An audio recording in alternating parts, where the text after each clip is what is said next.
In the next 3 videos, I'm going to give you a crash course on my favourite Shakespeare play ever, Macbeth.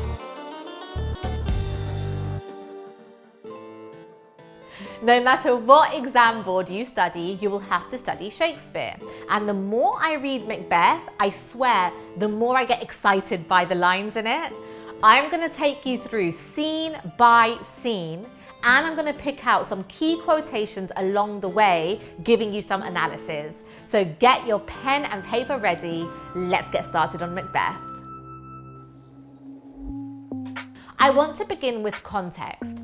For your exams, you need to know what was going on during the time the play was written and what messages Shakespeare was trying to give his audience. Remember, it's an audience, not a reader, because this is a play and you've got to show awareness of form in your exam.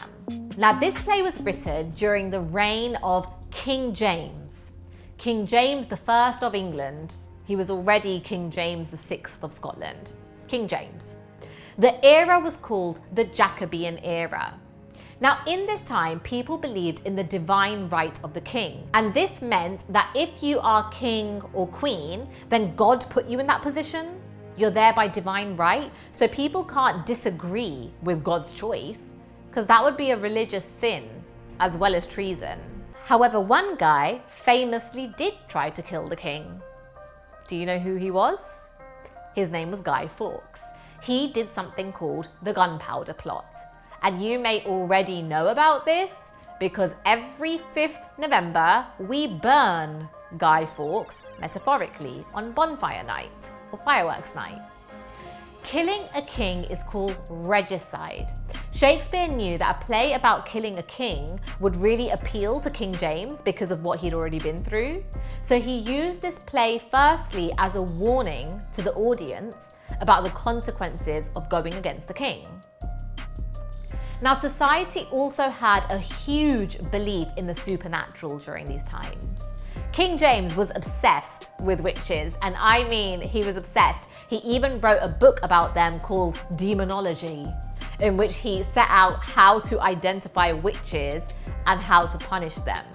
And he sanctioned witch trials under his rule and began his own witch hunt. The role of women in the Jacobean era is really important to know before you read Macbeth. This was a real patriarchal society, which means men held the power. Women had little or no say in political life, and their role was simply to be good, submissive, subservient, obedient housewives, give birth to the heirs, be mothers, caregivers, and be avid followers of religion, pious and virtuous. These are not the type of women Shakespeare presents to us. Lady Macbeth in particular is an anachronism. She is a misfit in her time. She is not like other girls. Men, however, were expected to be the opposite. Violent, head of the household, brave. It was a martial society where masculinity was encouraged. Now, the play begins with 3 witches having their regular hangout. Except in this gathering, they are talking about thunder, lightning, rain. Notice the immediate pathetic fallacy, which aligns the witches with evil and darkness, and also cements their power. They can withstand weather conditions that would be impossible for normal mortals. The reference to thunder makes them seem destructive. Thunder destroys things, and the rule of 3, thunder, lightning, or in rain, foreshadows the chaos they're about to cause. Or it could show the ongoing, long-lasting effect of their actions. They are talking about a battle between Scotland and Norway, which currently Macbeth is fighting in. The second witch tells us that this battle will be over before the set of sun. This means these witches can predict the future, and they have ominous powers. So Shakespeare kind of scares us. And the witches are discussing that they are there to meet with Macbeth. We are introduced to our eponymous hero. That means He shares his name with the title of the play. The play has the same name as his character, Macbeth. And the witches tell us they are planning to target him. They end with their evil chant. Fair is foul and foul is fair, which basically means good is evil and evil is good. They can't differentiate between good and evil. And this chiasmus, fair is foul, swap, foul is fair, highlights their distorted sense of morality. They invert their language the way they want to invert Macbeth's goodness. And they value evil in people and they condemn goodness. That's why they pick on Macbeth, the best and most virtuous character they can think of to target. Then the fricative alliteration, fair is foul. It makes them seem really spitty and repulsive, like they're hissing their words out, which makes them seem really sinister. Shakespeare then goes on to give more details about Macbeth, but through other characters in Act 1, Scene 2. Notice we haven't even met Macbeth yet. King Duncan wants to know war updates, and he set up like this camp near the battlefield where injured soldiers can come and get help. And a very brave and bleeding captain comes in and tells King Duncan about how Norway nearly won the battle because there were two traitors, MacDonald and Thane of Cawdor. But luckily, brave Macbeth, well he deserves that name, comes and saves the day. A captain who has no reason to lie, he's unrelated to any characters, gives us an honest account that Macbeth is a courageous and selfless warrior fighting enemies along with traitors in his own team. He does have a best friend called Banquo, and Banquo is also helping Scotland to win this battle. Anyway, Macbeth deals with MacDonald, one of the traitors, by unseaming him from the nave to the chops, and that's a quotation you can definitely analyze in your exams. Think about the metaphor unseaming someone, unseam. That's when you take out the stitches from a piece of cloth. That's how easily and skillfully Macbeth rips apart this man. He treats the traitor like an object. Shakespeare uses cremomorphism to show how he sliced through this man from the nave, belly button, to his chops, to his jaw, ruthlessly. He slices him in half as a punishment for his treachery. So Macbeth wins the war. Duncan deals with the Thane of Cawdor by announcing that he will be executed and gives his estate as a reward to Macbeth. Again, Macbeth doesn't actually know this yet because he's still finishing up on the battlefield, slicing up some more people. Now, it's all about to kick off. Remember when the witches say they're going to target Macbeth after the battle? So Macbeth is on his way home with his best friend Banquo when the witches come to him and make 3 prophecies, predictions. They tell Macbeth that he is Thane of Glamis, he will be Thane of Cawdor, and he will be king hereafter. Macbeth is stunned. He's like, what? He wants them to stay, you imperfect speakers, and tell me more. But his clever and very wise friend Banquo is more cautious, a bit skeptical, and he tells the witches that they are withered and wild, and he challenges them to prove their powers by giving him prophecies too.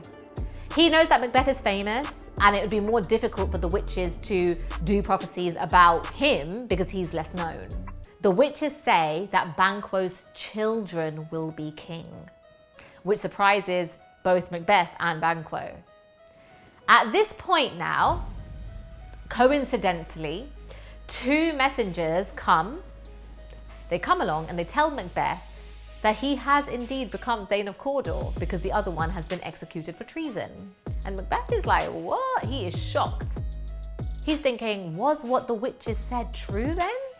But Banquo warns Macbeth. He says, sometimes the instruments of darkness tell us small truths to betray us in deeper consequences. So basically saying, even if the witches have said something true, that doesn't mean the rest of what they've said is true. They just want to win our trust and then they're going to destroy us later. So he's a smart guy. But alas, Macbeth doesn't listen to his bestie's advice. In his first aside, he says, "Two truths are told as happy prologue." He uses the metaphor of the chord or title being just the prologue, just the beginning. An aside is basically when none of the other characters on the stage can hear the character speaking, only the audience can see that Macbeth is already thinking of becoming the king. But then he beats himself up about it and says, "If good, why do I yield to that suggestion whose horrid image doth unfix my hair?" He doesn't actually mean fixing hair, but it's another really good quote for your exams. It's a rhetorical question, and the if demonstrates Macbeth's internal conflict. He is getting tempted by the prophecy and promise of kingship, but already the horrid image of killing the king is creeping into his mind and he doesn't like it.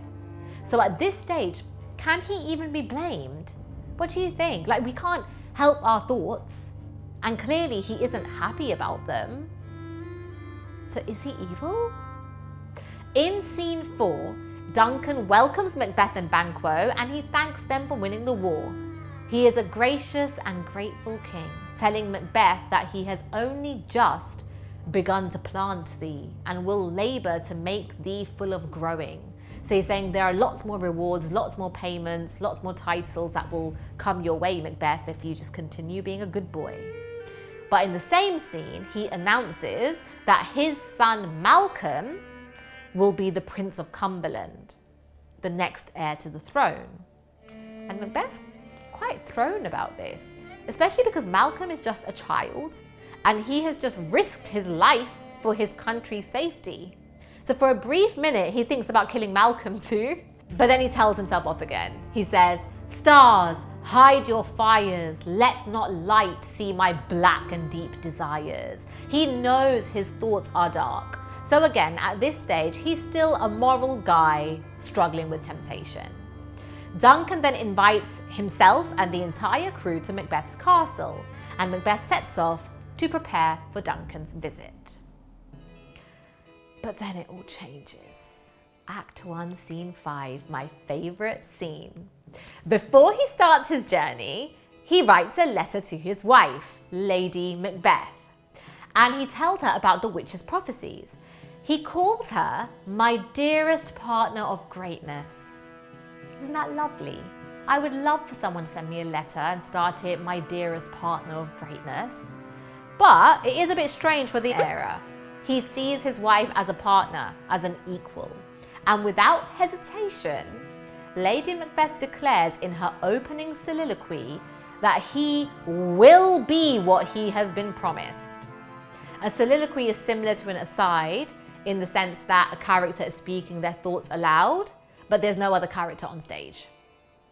Lady Macbeth's soliloquies have so many great quotations to analyse. She says, "Hie thee hither, that I may pour my spirits in thine ear." And the alliteration of H there, it sounds like heavy breathing. She is so excited at the thought of being queen. Come here quickly. It's an imperative. She is commanding him to come home as quickly as possible. It conveys the sense of urgency. She can't wait.